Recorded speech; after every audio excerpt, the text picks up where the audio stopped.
ಚಿಕ್ಕಬಳ್ಳಾಪುರ ನಗರದ ಕಂದವಾರ ಬಡಾವಣೆಯಲ್ಲಿ ವರದಕ್ಷಿಣೆಗಾಗಿ ಗೃಹಿಣಿಯೊಬ್ಬಳನ್ನ ಬರ್ಬರವಾಗಿ ಕೊಲೆ ಮಾಡಲಾಗಿದೆ. ಸ್ವತಃ ಗಂಡನೇ ಸುಪಾರಿ ಕೊಟ್ಟು ಈ ಕೃತ್ಯ ಎಸಗಿದ್ದಾನೆ ಎಂಬ ಭೀಕರ ಆರೋಪ ಕೇಳಿಬಂದಿದೆ. ಇಲ್ಲಿನ ನಿವಾಸಿ ಪುಷ್ಪಮಾಲಾ, ಆಕೆಗೆ 28 ವರ್ಷ ಎಂದು ಗುರುತಿಸಲಾಗಿದೆ. ಈಕೆಯೇ ಕೊಲೆಯಾದ ದುರ್ದೈವಿ.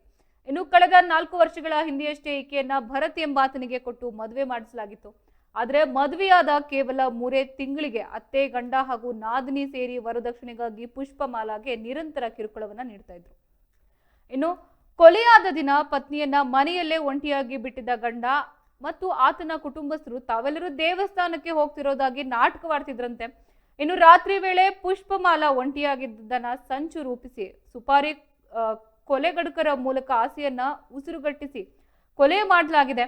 ಬಳಿಕ ಈ ಕೃತ್ಯವನ್ನ ಮುಚ್ಚಿ ಹಾಕಲು ರಾತ್ರಿ ಮನೆಗೆ ಕಳ್ಳರು ಬಂದು ಕೊಲೆ ಮಾಡಿದ್ದಾರೆ ಎಂದು ಗಂಡನ ಕಡೆಯವರು ಸುಳ್ಳು ಕಥೆಯನ್ನ ಕಟ್ಟಿದ್ದಾರೆ ಎಂದು ಮೃತರ ಪೋಷಕರು ಕಣ್ಣೀರು ಹಾಕ್ತಾ ನಗರ ಠಾಣೆ ಪೊಲೀಸರಿಗೆ ದೂರನ್ನ ನೀಡಿದ್ದಾರೆ. ಸದ್ಯ ಮೃತದೇಹವನ್ನ ಚಿಕ್ಕಬಳ್ಳಾಪುರ ಜಿಲ್ಲಾಸ್ಪತ್ರೆಗೆ ರವಾನಿಸಲಾಗಿದ್ದು ಚಿಕ್ಕಬಳ್ಳಾಪುರ ನಗರದ ಪೊಲೀಸ್ ಠಾಣೆಯಲ್ಲಿ ಪ್ರಕರಣ ದಾಖಲಾಗಿದೆ. ಇನ್ನು ಪೊಲೀಸರು ತನಿಖೆಯನ್ನು ಕೂಡ ಚುರುಕುಗೊಳಿಸಿದ್ದಾರೆ.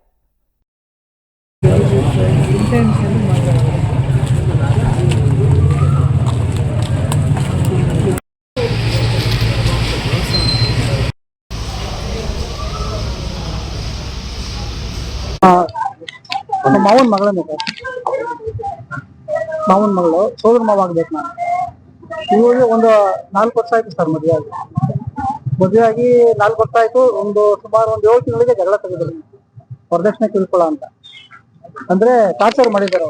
ಅವ್ರಿಗೆ ಇಷ್ಟ ಇದ್ದೇವರು ತಂದೆ ತಾಯಿ ಏನ್ ಮಾಡಿ ಬಲವಂತ ಮಾಡಿ ಅವಳಿಗೆ ಮದುವೆ ಮಾಡಿದ್ದು. 7 ತಿಂಗಳಿಗೆ ಕರೆಕ್ಟಾಗಿ ಜಗಳ ತೆಗೆದು ಮನೆ ಕಳ್ಸಿದ್ರು ಸರ್. ಅವಳು ಆಚರಣೆಗೆ ಅಂತ ಬಂದವಳು 2 ತಿಂಗಳು 3 ತಿಂಗಳು ಮನೇಲೇ ಇದ್ಲು. ಕರ್ಕೊಂಡು ಹೋಗಿಲ್ಲ ಅವಳನ್ನ. ಇವ್ರು ಯಾರು ಬರಲಿಲ್ಲ ಕರ್ಕೊಂಡೋಗಿ. ಅವಳ ಮೇಲೆ ಅಫೆನ್ಸ್ ಇದೆ ಹೆಂಗೆ ಅನ್ಬಿಟ್ಟು ಜಗಳ ಮಾಡಿ ಅವಳ ಮೇಲೆ ಗೂಬೆ ಕೂರಿಸಿ, ಯಾಕಂದ್ರೆ ಇವ್ರನ್ನ ಬಿಡ್ಬೇಕಲ್ಲ ಆಚೆ ಕಡೆಗೆ, ಇವ್ರನ್ನ ಬಿಟ್ಬಿಟ್ಟು ಬೇರೆ ಇನ್ನೊಂದು ಮದುವೆ ಮಾಡೋಣ ಅಂತ ಪ್ಲಾನ್ ಮಾಡಿದ್ರು ಅವಾಗಲಿಂದ. ಆಮೇಲೆ ಮತ್ತೆ ನಾವೇನ್ ಮಾಡಿದ್ವಿ, 2 ತಿಂಗಳಾದ್ಮೇಲೆ ನಾವೇ ಎಣ್ಣೆತ್ತಿದೀವಲ್ಲ ನಾವು, ಮತ್ತೆ ಏನ್ ಮಾಡಿದ್ವಿ, ಸಿಂಧಿಘಟ್ಟ ಕೊಂಡ್ಕೊಂಡೆ ಪೊಲೀಸ್ ಸ್ಟೇಷನ್ಗೆ ಹೋಗ್ಬಿಟ್ಟು ಕಂಪ್ಲೇಂಟ್ ಕೊಟ್ಟು ಅಲ್ಲಿಗೆ ಮತ್ತೆ ಭರತ್ ಮತ್ತೆ ಅವ್ರ ತಂದೆ ಬಂದು ಅಲ್ಲಿ ಮಾತಾಡ್ಬಿಟ್ಟು ನಾವು ಚೆನ್ನಾಗಿ ನೋಡ್ಕೋತೀವಿ ಅಂತ ಕರ್ಕೊ ಬಂದಿರ್ತಾರೆ. ಕರ್ಕೊ ಬಂದು ಸುಮಾರು ಇನ್ನೇನು 4 ತಿಂಗಳು ಆಯ್ತು. ಬಾಡಿಗೆ ಮನೆ ಮಾಡಿ ಬೇರೆ ಮನೆಯಲ್ಲಿ ಇರಿಸಿದ್ರು. ಆಮೇಲೆ ನೋಡಿದ್ರೆ ತಿರ್ಗಾ ಜಗಳ ಆಗ್ತಾ ಇದ್ವಿ. ಪಾಪ ಅಮ್ಮ ಫೋನ್ ಮಾಡೋಳು, ನಮ್ಗೇನು ಗೊತ್ತಾಗ್ಲಿಲ್ಲ, ಇನ್ನು ಅಡ್ಜಸ್ಟ್ ಮಾಡ್ಕೊಂಡು ಹೋಗಮ್ಮ ಅಂತ ನಾವು ಹೇಳಿದ್ದು. ಇಲ್ಲಿ ನೋಡಿದ್ರೆ ಇವಾಗ ಪ್ರಾಣ ಮಾಡಿ ಇವರು ಸಾಯ್ತಿರೋದಂತೂ ಖಂಡಿತ ಇವರೇನೆ. ಈ ಮನೆಯವರ ಸರ್ ಸಾಯ್ತಿರೋದು, ಬೇರೆ ಯಾರು ಬರಕ್ ಚಾನ್ಸೇ ಇಲ್ಲ. ಅಲ್ಲಿ ಸೀಟಿನ ಮೇಲೆ ಸರ್, ಅದು ಸೀಟಿನ ಮೇಲೆ ಬೀಗನೇ ಹೊಡೆದಿಲ್ಲ. ಮನೆ ಒಳಗಡೆ ಯಾರು ನುಗ್ಗಕ್ ಸಾಧ್ಯ? ಬೀಗ ಹಾಕೊಂಡು ಒಳಗಡೆ ಪ್ಲಾನ್ ಮಾಡೇ ಮಾಡಿರೋದು ಇವರು. ಕಳ್ಳ ಅಂತೂ ಬಂದಿಲ್ಲ. ಇವ್ರು ಹೇಳ್ತಾ ಇರೋದು ಕಳ್ಳ ಬಂದವನೇ, ಮಂಗಲೇಶನ್ ಕಿತ್ಕೊಂಡೋಗಕ್ ಬಂದವನೇ, ಮಾಡ್ರು ಮಾಡ್ಬಿಟ್ಟು ಹೋಗೋಣ ಅಂತ ಇವ್ರು ಹೇಳ್ತಾವ್ರ ಮನೆಯಲ್ಲೆಲ್ಲಾರು ಸೇರ್ಕೊಂಡು.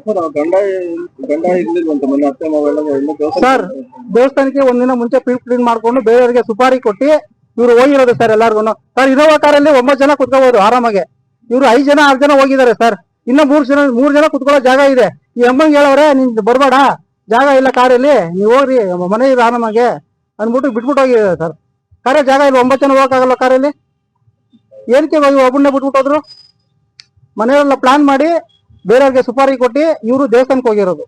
ನಿಮ್ಗೆ ಯಾರ್ಯಾರ ಮೇಲೆ ಅನುಮಾನ ಇದೆ sir? Bharath main point sir. ಅವನೇನೋ ಬೇರೆ ಲೋಕಲ್ ಹೇಳ್ತಾ ಇರೋದು ಬೇರೆ ಅಫೆನ್ಸ್ ಇದೆ, ಯಾರನ್ನೋ ಇಟ್ಕೊಂಡಿದ್ದಾರೆ, ಅವ್ರಿಗೆ ಸುಪಾರಿ ಕೊಟ್ಟು ಮಾಡ್ತಿರ್ಬೋದು ಅಂತ ನಮ್ಗೆ ಅನುಮಾನ ಇದೆ ಸರ್. 100% ಇವ್ರ ಮನೆಯವ್ರು ಪ್ಲಾನ್ ಮಾಡಿ ಇವರೇ ಸರ್ ಮಾಡಿರೋದು. ಭರತ್ ಮತ್ತೆ ಅವ್ರ ತಂದೆ ಮತ್ತೆ ಅವ್ರ ತಾಯಿ ಮತ್ತೆ ನಾದಿದ್ರು ಇಬ್ರು ಇದ್ದಾರೆ ಸರ್. ಇವ್ರು ಮನೆಯವರೆಲ್ಲ ಸರ್, ಮನೆಗೆ ಇಷ್ಟನೇ ಇಲ್ಲ ಸರ್. ಇವ್ ಮದುವೆ ಬಲವಂತ ಮಾಡಿ ಮದುವೆ ಮಾಡಿರೋದು, ಇಷ್ಟನೇ ಇಲ್ಲ. ಅವಾಗಿನ ಜಗಳ ಮಾಡ್ಕೊಂಡೇ ಬಂದಿರೋದು. ನಾವು ಸೋರ್ಸ್ಕೊಂಡು ಹೋಗ್ತೀವಿ, ಎಣ್ಣೆತ್ತಿದ್ದೀವಿ, ನಾವು ಸೋರ್ಸ್ಕೊಳ್ಳೇಬೇಕಲ್ಲ, ಏನ್ ಮಾಡೋಣ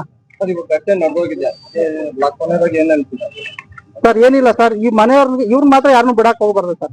ಖಂಡಿತ ನೋಡಿ, ಚಿಕ್ಕಬಳ್ಳಾಪುರದಲ್ಲಿ ನಾವು ಸ್ಟೇಷನ್ ಮುಂದೆ ನಿಂತಿದೀವಿ ಇವತ್ತಿನ ದಿವಸ.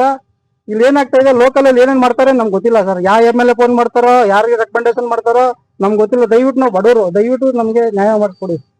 ಎಲ್ಲಾರು ಮಾಡಿದ ಪ್ರೀ ಪ್ಲಾನ್ ಮಾಡಿದ್ದಾರೆ ಸರ್. ದಯಮಾಡಿ ನಮ್ಗೆ ನ್ಯಾಯವಾಗಿ ಸಿಕ್ಕಿದೆ. ಮುಂದೇನ್ ಕರ್ತಾರ ರಸ್ತೆ ಮುಂದೇನ ರಸ್ತೆ ಮುಂದೇನ್ ಕರ್ತೀರಿ, ಅವಾಗ ವಿಡಿಯೋ ಮಾಡ್ರಿ.